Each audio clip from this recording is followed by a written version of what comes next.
Dobar dan i dobrodošli na moj kanal. Danas pravim sataraš, ali na malo drugačiji način. Nedavno sam radila na jedan način, onako uobičajeni, ko što inače, ovaj će malo biti obogačeni. Ovdje sam u šerpu narezala mladog luka i to poprilično ga ima, zato što mladi luk, pogotovo ovaj zeleni deo, on brzo i dosta splasne, ono mekša. Tako da ga ja mladog luka stavim što više, a i treba ga iskoristiti. I njega ću dinstat ovako na pola deci ulja. Poslije ako bude trebalo još dolivat ću pomalo vode. Kako ću raditi sataraš na ovaj način, ostanite do kraja videa pa ćete da vidite. Eto sad za početak idem da izdinstam ovaj mladi luk.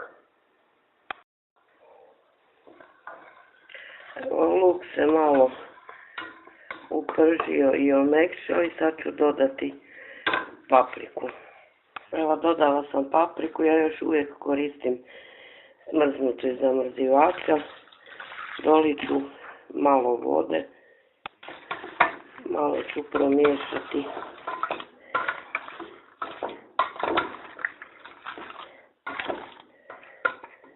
i izmiješati luk i papriku. Poklopit ću i pustit ću da se tako dinsta jedno 10-15 minuta pa ću provjeriti.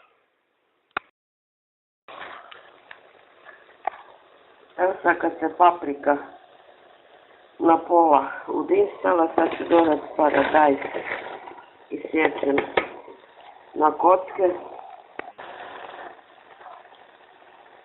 Dolit ću samo malo vode. Jedno ću lijepo sve da promiješam.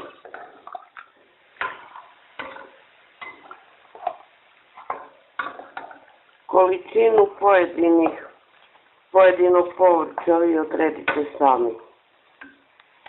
Šta želite više, da želite paprike ili paradajza. I sad ću poklopiti i pustiti da se to prokuha dobro.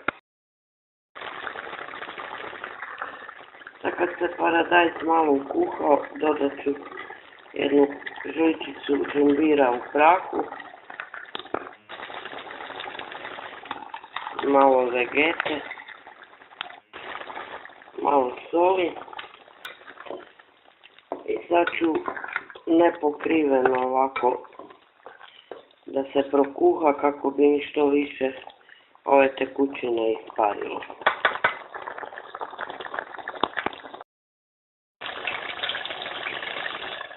Sad kad se malo kuhalo, ovdje sam razlutila 3 jaja i dodat ću u ovaj sataraš.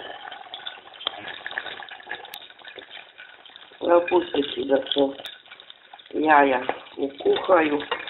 Ako treba još ću dosoliti. I to bi bilo to. Sataraš na malo drugačiji način.